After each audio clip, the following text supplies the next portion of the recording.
Begun in 1998 and completed in 2011, the International Space Station is celebrated as a remarkable feat of engineering as well as a far-flung home away from home for the astronauts who have lived and worked aboard the orbiting outpost. But with the ISS slated for retirement in 2028, NASA is now making bold plans for the next phase of human spaceflight. The plans call for astronauts to return to the Moon and then venture deeper into space. As President Trump said in December, these will be the first steps toward an eventual mission to Mars and perhaps someday to many worlds beyond. A new space station is key to NASA's plans. Unlike the ISS, the proposed Deep Space Gateway (DSG) will orbit the Moon rather than Earth. Its crew will live and work a whopping 250,000 miles from home, 1,000 times more distant than the ISS. While NASA has no immediate plan to put astronauts on the lunar surface, something we haven't done since the Apollo missions came to an end in 1972, putting up the DSG will mark the first time in 45 years that humans will have ventured beyond low Earth orbit. Lockheed Martin. It's a substantial undertaking, with a powerful new rocket and a new crew capsule among the hardware requirements. The ultimate cost would almost certainly exceed that of the estimated $125 billion it took to build and operate the ISS.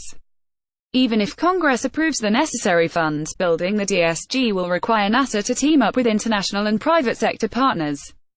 NASA and Roscosmos, the Russian space agency, issued an informal joint statement on cooperation last September. The Japanese and Canadian space agencies have also expressed interest.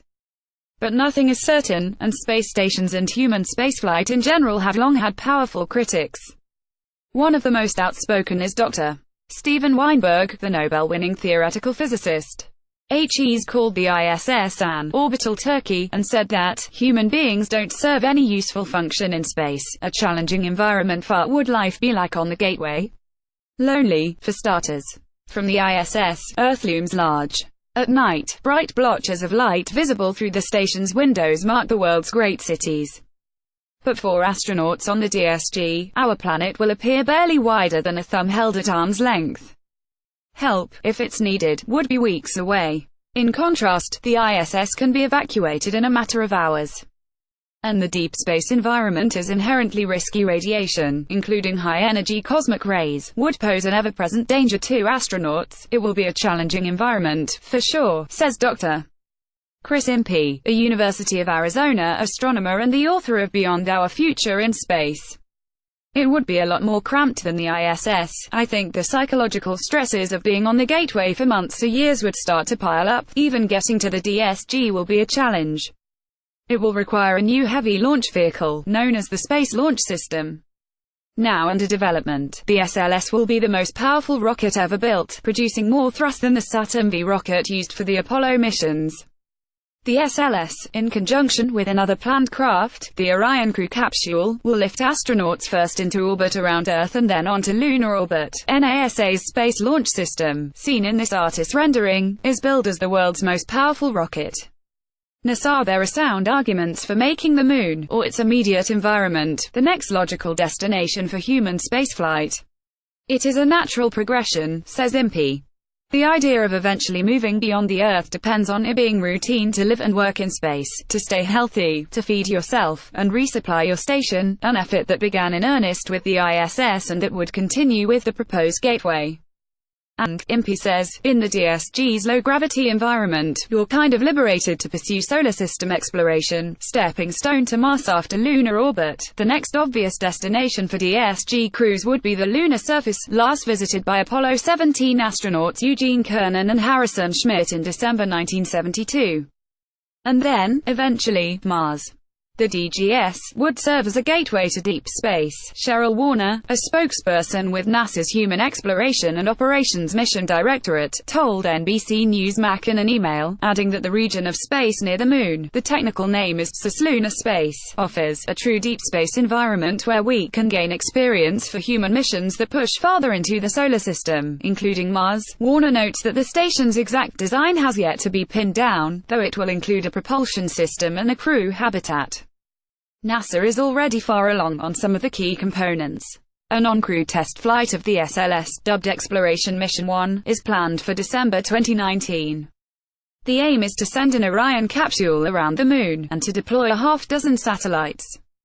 A second mission, planned for 2022, would be the first with a crew. After that, NASA aims to conduct flights at the rate of about one per year. NASA astronauts practice an emergency egress from the Orion capsule in the Gulf of Mexico in 2017. Mark Mulligan, Houston Chronicle via at the end of the 2020s, NASA hopes to conduct a year-long crewed mission to validate the readiness of the system to travel beyond the Earth-Moon system to Mars and other destinations, the agency said in a statement last spring. Aside from sending humans farther from home than we've been in 50 years, the Gateway will facilitate cutting-edge science. Last fall, NASA put out a call for proposals for DSG-based experiments. These will be the subject of a workshop to be held in Denver next month.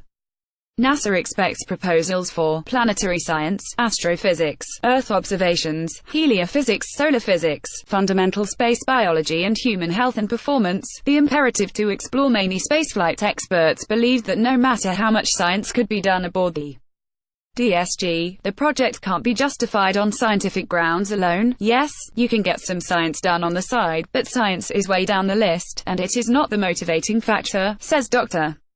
Richard Binzel, a planetary scientist at the Massachusetts Institute of Technology.